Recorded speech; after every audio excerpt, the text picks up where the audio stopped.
নমস্কার বন্ধুরা। আজ অম্বুবাচী বা আমাদের গ্রাম বাংলার ভাষায় যেটাকে বলা হয় আমতি, এই আমতি বা অম্বুবাচী সম্পর্কে সম্পূর্ণ ডিটেলস, মানে এই অম্বুবাচী কি, অম্বুবাচী শব্দের অর্থ কি এবং এই অনুষ্ঠানটা বা এই ব্রতটা আসলে কি, অম্বুবাচী ভিত্তিক যে সম্পূর্ণ তথ্য সেটা এই ভিডিওর মাধ্যমে আপনাদের সামনে তুলে ধরছি। আপনাদের প্রতি আমার অনুরোধ থাকবে, ভিডিওটি যদি ইনফরমেটিভ লাগে বা তথ্যবহুল যদি মনে হয় তাহলে ভিডিওটি অবশ্যই শেয়ার করবেন। আর আমার এই পেজটিতে নতুন হলে বা চ্যানেলে নতুন হলে চ্যানেলটি সাবস্ক্রাইব অথবা পেজটিকে ফলো করবেন। আপনারা অনেকেই দেখছি আমার ভিডিও দেখেছেন, আমার ভিডিওগুলো আপনাদের যথেষ্ট সাড়া পাচ্ছি বলে এই নতুন ভিডিও করার আবার এই যে উৎসাহ, সেই উৎসাহটা পাচ্ছি। তো বন্ধুদের কাছে অনুরোধ থাকবে অবশ্যই আমার পেজটিকে ফলো করবেন, আর ইউটিউব থেকে দেখলে অবশ্যই চ্যানেলটিকে সাবস্ক্রাইব করবেন। তো চলুন শুরু করা যাক আমতি বা অম্বুবাচী সম্পর্কিত এই তথ্যবহুল ভিডিওটি। প্রথমে আমরা জেনে নেব যে অম্বুবাচী, এই অম্বুবাচী শব্দের অর্থ কি। এই অম্বুবাচী শব্দটিকে যদি আমরা ভাঙা যায় তাহলে দুটি অর্থ পাবো, একটি হচ্ছে অম্বু এবং একটি হচ্ছে বাচী। অম্বু শব্দের অর্থ হচ্ছে জল এবং বাচী শব্দের অর্থ হলো প্রকাশ বা প্রবাহ। এই যে জলের প্রবাহ, এই বিষয়টির সঙ্গে সম্পর্ক রেখে এই অনুষ্ঠানটির নাম বা এই আজকে এই যে চলছে আমতি, এটার নাম হয়েছে অম্বুবাচী। আর অম্বুবাচী থেকে আঞ্চলিক ভাষায় এটা রূপ বদল করে আঞ্চলিক রূপ ভেদে এর নাম হয়েছে আমতি। তো অম্বুবাচী শব্দের অর্থ পরিষ্কার হলো, অম্বু শব্দের অর্থ জল আর বাচী মানে প্রবাহ, অর্থাৎ জলের প্রবাহ।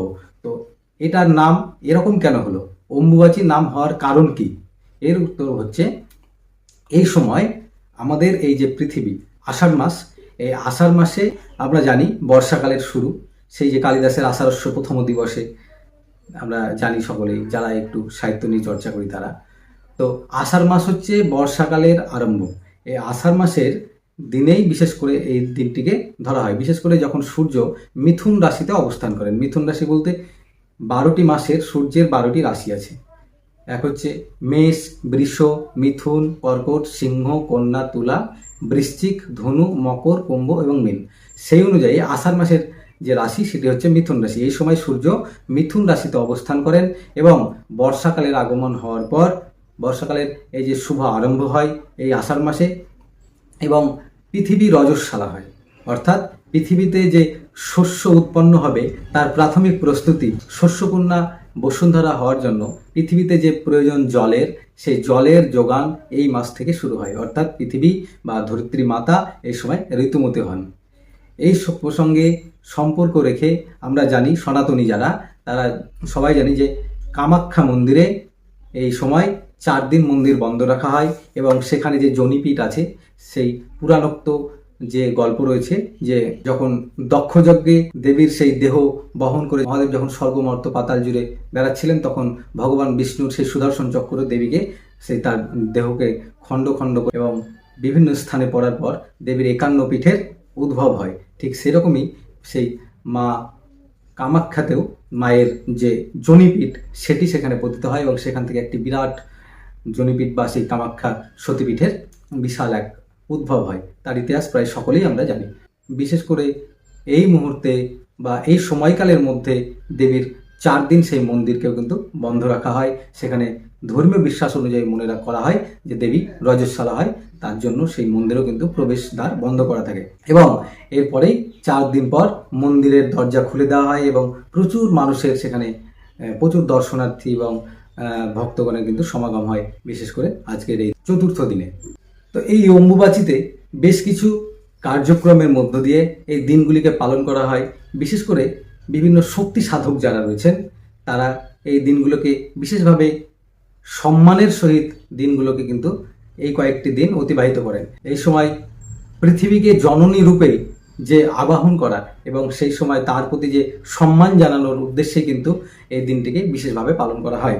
এই অম্বুবাচীর মাহাত্ম্য সম্পর্কে যদি বলা যায় তাহলে সেখানে দেখা যায় এটি একটি নারীত্ব বা মাতৃত্বের প্রতি একটা বিরাট শ্রদ্ধা রাখা হয় এই দিনগুলিতে, 1 নম্বর। 2 নম্বর হচ্ছে পৃথিবীকে জীবনের যে উৎস বা জননী হিসাবে তার প্রতি বা ধরিত্রী মায়ের প্রতি সম্মান জানানো হয়। বিশেষ করে শক্তি সাধক যারা রয়েছেন তারা অত্যন্ত গুরুত্বপূর্ণ তিথি হিসাবে এই দিনটিকে পালন করে থাকেন। আরেকটি গুরুত্বপূর্ণ বিষয় হচ্ছে তন্ত্র সাধকদের জন্য তন্ত্র সাধনায় এই দিনটিকে এই সময় বিভিন্ন তান্ত্রিক ক্রিয়াকর্ম করা হয়। এবারে আমরা জানবো এই অম্বুবাচীর সময় কোন কোন বিষয়গুলো করতে হয় বা কোন কোন বিষয়গুলো করতে হয় না। বিশেষত যদিও এগুলো ধর্মীয় বিশ্বাসের উপরে নির্ভরশীল, তবু আমি বলেছি প্রকৃতির সঙ্গে মাতৃ যে শ্রদ্ধা, এই একটা সমন্বয় সাধন কিন্তু এর মধ্যে কিন্তু লক্ষ্য করা যায়। পৃথিবী বা বসুমতীর প্রতি সম্মান রেখে যেসব কাজগুলো করা হয় না, 1 নম্বর হচ্ছে জমি চাষ করা হয় না, 2 নম্বর গাছ লাগানো হয় না, মাটি খোঁড়া হয় না, নতুন নির্মাণ কাজ শুরু করা হয় না। আবার অনেকে কি করেন, দেব মূর্তিকে স্পর্শ করেন না। অনেক স্থানে অবশ্য আমরা দেখেছি যে দেবীকে লাল কাপড় বেঁধে বা মন্দিরে বিভিন্ন জায়গায় লাল কাপড় দিয়ে দেওয়া হয়, যদিও এটি কুসংস্কার বলে আমি মনে করি। আপনাদের মতামত অবশ্যই জানাবেন। আবার সবথেকে বড় বিষয়, এই সময় কিন্তু সমস্ত সনাতনী পরিবারে আজকের দিনে নিরামিষ আহার করা হয়। বেশ কিছু পরিবারে আজকে রান্না হয় না, আজকে শুধুমাত্র নিরামিষ বিভিন্ন ফলমূল ইত্যাদি ভোজন গ্রহণ করা হয়।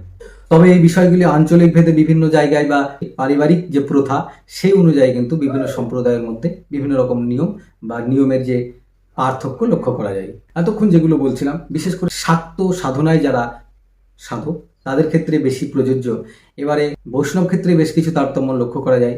যেমন এই সময় বৈষ্ণবেরা বেশি করে হরিনাম জপ করতে থাকেন, কীর্তন করেন এবং ভাগবত বা গীতা পাঠ করেন, তুলসী প্রণাম, ভজন ইত্যাদি করা হয়। তাহলে খুব সংক্ষেপে অম্বুবাচীর অর্থ এবং এই সময় শাক্ত মতে কীরকম কাজ করা হয়, বৈষ্ণব মতে কি কাজগুলো করা হয়, এই বিষয়গুলো খুব সংক্ষেপে আপনাদের সঙ্গে তুলে ধরলাম। সবশেষে বলি, এই অম্বুবাচীর মূল শিক্ষা হলো যে প্রকৃতির প্রতি, প্রকৃতিকে জননী রূপে তাকে যে সম্মান করা, সৃষ্টি শক্তির প্রতি যে শ্রদ্ধা রাখা, ভগবানকে স্মরণ রেখে, ভগবানের প্রতি সম্মান রেখে, এই জীবন যে ভগবানের বিরাট এক আশীর্বাদ, সেই মাতৃ প্রকৃতির প্রতি সম্মান রেখে কিন্তু এত কিছু করা হয়।